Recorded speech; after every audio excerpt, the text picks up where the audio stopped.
Now it's time to cover one of the coolest topics you're going to see in Code in Place, which is how to do animation.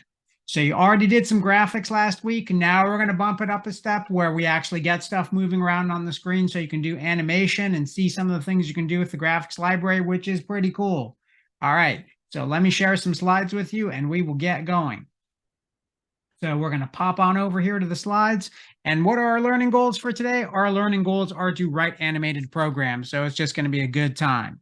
What does that now actually involve? So if we want to think about writing animated programs, first, let's do a little history lesson. And the history lesson we're going to talk about is someone who's actually a professor at Stanford by the name of Patrick Hanrahan. And he has won the Turing Award a few years ago, which is considered the Nobel Prize of Computer Science. He's a professor here. He was one of the founding employees of Pixar, the computer animation studio that is now part of Disney. And he wrote a program called RenderMan. And RenderMan was actually a program that helped generate many of the early animated movies, like Toy Story, if you ever saw that.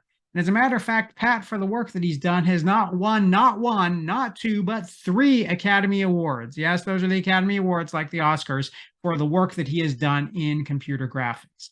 And he's just a really nice person to boot. So gives you a sense of thinking about some of the bigger things we can do with computer science, and in this particular case, graphics. Just wanted to give you that little historical note before we dive into thinking about animation.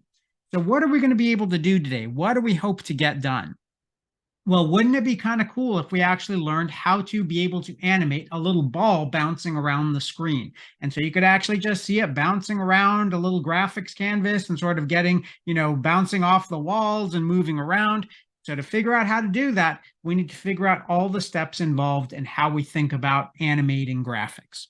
Okay, so to do that, we'd start off with a foundation. And sometimes when we think about having a foundation, it's kind of like you have to eat your broccoli. There are some basic things we need to do before we can then do the cool stuff with it. So let's start with the basics, make sure we have a solid foundation, and then we can dive into even cooler things. So what are we going to start with? The thing we're going to start with is a simplified program that's going to start by drawing a square on the side of the screen. And notice that the square is in the middle of the screen. If we think about it with respect to the height of the screen, this is going to be right in the middle. And what we want the square to do is it's going to start on the far left-hand side of the screen, and it's just going to move over until it reaches the center of the screen. So when we're done, this little square should be centered right in the middle of the screen. Instead of just jumping over there, though, we want to actually animate it so it moves along slowly until it reaches this point, and then it's going to stop.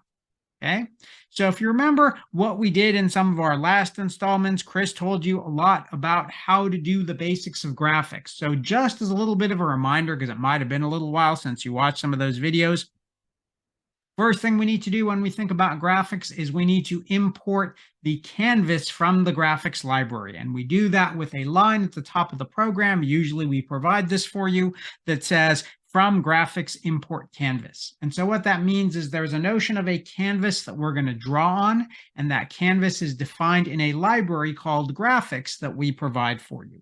And so the way we create that canvas is we say, I want a canvas, and we specify its width and its height, and we're going to store that in a variable called canvas with a lowercase c. So notice there's an uppercase c here and a lowercase here. We store that canvas, and what that basically gives us is an initial canvas. And there's not going to be a square on it. First thing we want to do is actually figure out how to draw the square on it, and then we'll eventually worry about how to animate the square. But just as a little refresher, how do we actually draw the square and make sure that it's centered with respect to the height of the canvas? Okay, so the way we're going to do that is here's a little bit of code up at the top of the slide. You can see we start off by creating the canvas, and we're going to go through this all line by line. We're going to figure out basically what the starting X and starting Y location should be for the square, and then we're going to draw it. So let's do this line by line. Okay, so if we think about what's going on here, let's start off with creating the canvas. So when that line gets executed, what happens is we create a new canvas, and that canvas is stored in this variable canvas over here. Okay, and so what we've basically done is started created a new screen that we're going to draw on, passing in the width and height of the canvas, which in this case are just constants that are defined higher up in our program, but I didn't list them here. Okay. Now we want to draw the box. Remember, the thing we want to do is we want to draw that box centered in the Y direction and on the far left-hand side of the screen to begin with. So if we think about that, what that actually looks like is the far left-hand side of the screen is kind of easy. The far left-hand side of the screen has an X location, a starting X of 0. The harder part is figuring out what's the Y location, what's the height of the box. And so if we think about that, we want the box centered in the screen, okay, with respect to the height of the screen. If we think about the canvas height divided by 2, that's kind of this middle line of the screen. That's the middle height is canvas height divided by 2. But if we draw the box there, the box is actually going to show up underneath, right? If this is the upper right-hand corner of, or upper left-hand corner of the box, what we actually need to do is slightly adjust the box to be slightly higher, and the amount that it needs to go up higher is half of the size of the box, which in this case we call the square size. So what we really want to do is, in some sense, rather than having the box there, we want to have the box shifted up by half of the square size. And so that's why we subtract off square size divided by 2. What it does is it basically says, instead of being on this middle line, the upper left-hand corner of the box should be up here. It should be half of the box's size up from the midpoint of the canvas. And so that will get us the right coordinate for the starting X and starting Y location for the square. And then if we actually want to draw the square, what we're going to do is do this line that says the upper left-hand corner of the square is the starting X and starting Y location. That's just going to be this 0 over here, and this value that's half of the box size up from the center Y location of the canvas. And then we need to also specify what is this location over here? What's the lower right-hand corner of the box? Well, the lower right-hand corner of the box is basically just the size of the square in the X direction. So that's the size of the square in the X direction. And it's the starting Y location plus the size of the square in the Y direction. So that's what we have here. And that's what we have for the coordinates for the lower right-hand corner of the box. And so when we actually execute this line here, what we get is a box showing up on the screen. And at this point, you think, woohoo, we got the square. We're doing great. We're done, right? And then you think, well, yeah, Maron, I could draw a square last week. I saw all the videos, like I knew how to draw a square. I could draw a square centered. What about the animation? Show me the interesting part. So let's talk a little bit about animation, because that's really the point, right? And the thing about animation is it's, how things like movies and games get done. So it's actually pretty neat. If we want to think about the original problem we wanted to solve, which was not just to draw the square, but to move the square to the center of the screen, we need to think about how does the process of animation work. And the way the process of animation works on a computer is in some ways actually similar to how it might work in a film.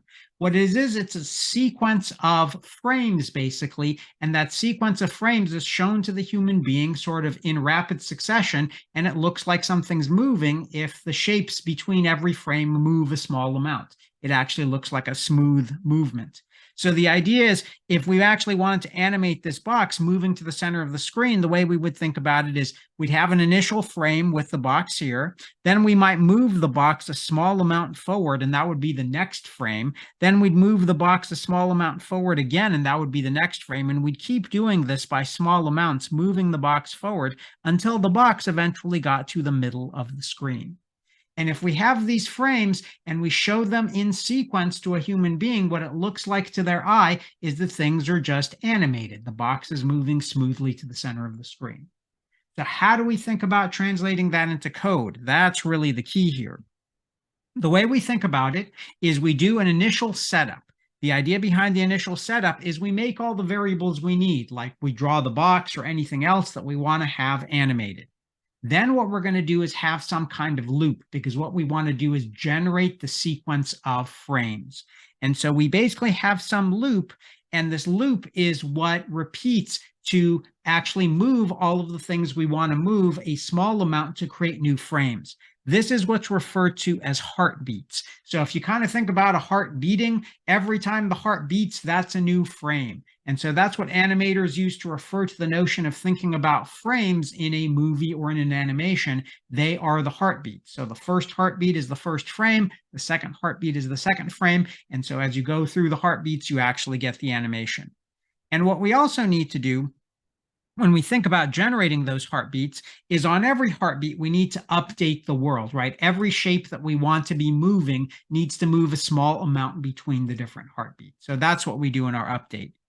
Finally, when we think about doing this on a computer, between each heartbeat, we actually need to pause a small amount of time, because if we didn't pause a small amount of time, all the animation would happen so quickly, the human being couldn't actually see it. It would be too fast for you to be able to comprehend, because that's how fast computers are. So what we actually do between heartbeats is we have a very small pause, like a fraction of a second, like 1/50th of a second, and that creates just enough of a pause that our eye can process all the different frames. It still looks pretty smooth to us when we actually process it, but otherwise we wouldn't be able to see it. So to make this actually happen, what we want to do is create the moving square and see it in action. So let's shift over to the code. So what I'm going to do now is have a different share with you, and the share that I'm going to have with you is the share for the code that actually animates the square. So here's our basic idea. Here's our code. Up at the top of the program, you can see that we import graphics. We're also going to import this thing called time, which is a library that allows us to pause or delay for little moments of time in between the heartbeats or in between the frames, like we talked about, so you can actually see it. So we're going to have some constants as well. We're going to have an initial size for the canvas. Its width and its height are both 400. We're going to have a constant define the size of the square. We're going to say it's 40 pixels on each side because it's a square. And then it's its velocity. The velocity is how many pixels is that square going to move on every heartbeat or in every frame. And we're going to just set the velocity to be 2. So every time we want to move the square 2 pixels over in the frame to be able to do the animation. And then how long do we want to delay between frames? Like, what is our time delay? Here it's going to be 1/100th of a second. Okay. So now let's look at our main program and see how we do the setup, how we do the loop for the animation for the heartbeats. And then at the end, we're going to have the program print out done just to show that we're done. So in the main program, we're going to start off with a canvas, creating the canvas of the right height. We're going to start by setting the starting X location and the starting Y location for our square. That's what you exactly saw before to actually create the square. And we're going to draw that square on the canvas. So all of that startup code is what you saw before. It's what sets up the initial square on the canvas. Now we're going to have a loop that's going to animate this square across the screen. And so the basic idea says, how far does the square need to go before I stop the loop? Well, if you think about it, the square needs to reach the middle of the screen, right? Where is the middle of the screen? Well, the way I can think about it is where the square starts plus half of the square's size would be sort of the center point in the X direction of the square. I want that to basically be less than half of the width of the canvas. As long as it's less than that, it means I haven't reached the destination yet. When the midpoint of the square actually reaches the midpoint of the screen, when it tries to get larger than the midpoint of the screen, that means it would have gone too far and I need to stop. So basically, the test for my loop says as long as the starting location of the square plus half its size, which would be the mid location of the square, as long as that is less than the midpoint of the screen in the horizontal direction or the X direction, then I should keep doing heartbeats. But what do I do on each heartbeat? What I'm going to do is say the starting location, the starting X location for the square should be updated by the velocity. Remember that velocity is 2 pixels. So what I want to do is update the X location of the square by 2 pixels. Just so we can keep track of it, I'm actually going to print out that X location on the screen so you can see it. So that's just going to print down here in the terminal so I can actually see the value of the starting X updating over time. And to actually move the square, I'm going to use a function from Canvas called move_to. And the way move_to works is you specify the shape you want to move. In this case, that's the square. So that's what my first parameter is. The shape I want to move is the square. That's the name of the variable. And then I specify what is the new X and Y location I want that square to be. Now for a square, remember the XY location is the upper left-hand corner. The size of the square is already fixed from when we created the square. So all move to wants to know is where is the new upper left-hand coordinate for the square. The place I want to move the square is I want to move it to its new starting location, its new start X, which was updated by the velocity. So that should be 2 more pixels in from wherever it was before. And its Y location, notice I'm not updating start Y. Start Y is the same value I computed to begin with, which means the square is not going to move up or down. It's going to stay in the same Y location. Only the X location is going to change, so it's going to smoothly animate. So after I move the square, then I'm going to say time.sleep. That creates a delay, which is a fraction of a second. That delay is 100th of a second. So the parameter that's actually passed in here is basically how many seconds you want the computer to delay or to sleep in some sense, to not do anything. So we want to wait 100th of a second before we do this loop again, which again checks, have we reached the midpoint of the screen? If we've not reached the midpoint of the screen, then add 2 more pixels to the start location for the square, and then update the position of the square to be those 2 pixels in. So let's run this and see what happens. Here we go. There's our square. And did you notice that? It just moved smoothly to the center point of the screen. Here's all of our X values down here. So if we look at the last X value the square had, if we go all the way to the top, we see that the first time we moved the square would have started at location 0 when we created it. The first time we print out the X value would be after we've already added 2. So that's our first time we've moved the square. We moved it to the new location with X equals 2. Next time X was 4. Next time X was 8. And we kept doing this until we reached X was 180. Why did we stop at X as 180? Because remember, the screen is 400 wide. And if we subtract off from the width of, or if we divide the width of the screen by 2, that's 200. So this midpoint right here is at 200. But we want the square to stop when its upper left-hand coordinate is actually at a place that would reflect that its midpoint is at the midpoint of the canvas. So for the midpoint of the canvas to be 200 and the midpoint of the square to be at 200, that means that its far left-hand side here should actually be at 180. It should be 20 pixels less. Why is it 20 pixels? Because the square has a size of 40, and so half of the square is 20. So if we actually rewind this a little bit and go through, if we rewind back up to the beginning and we take steps to go through, we can see when we create the square, after we create the square, it appears on the screen. We check to see the square is at X location 0. Is the 0x location plus half of the size of the square, which is 20, is that less than the midpoint of the canvas, which would be 400 divided by 2, which is 200? Yes, it's less than 200. So we go in here, we say update the X by 2, print that out. So we get X equals 2. That's going to be the new X location for the square, and then move the square. You see it? It's just a tiny amount, but it moved 2 pixels. Then we sleep for 100th of a second. And we go back and say, are you at the midpoint? No. Update the square by 2 pixels. So our new value for X is 4. Move the square. And then go to sleep so the human eye can process this. And we're just going to keep doing this. At the midpoint? Nope. Update the location of the square, print it out, and move. And so I'm just going to go through this quickly. But you can see that it's moving the square. And so if I kind of move through the rest of this animation till we get near the end, you can see the X values increasing. I'll get close until we get close to the end. So here we're at 176, not quite done yet, but I'll go through the last few iterations. So after we move the square to X location 178, we go to sleep. We say is 178 basically. If I also add half the square size, would be 198. Is that less than 200? Yes, it is. I'm not yet at the midpoint of the screen, although it looks pretty close. I'm not quite there yet. So I add 2 more to X. X now will have the value 180. And then what I'm going to do is I'm going to move the canvas to location, or move the square on the canvas to location 180 in the X direction. Notice the Y location always remains the same. Do another sleep. And now I say, am I actually at the midpoint? I am at the midpoint. So I'm done with the loop, and I will print out done in my console. Okay. And so there you have it. There's our animation that moves the square all the way across the up to the midpoint of the screen. Pretty cool.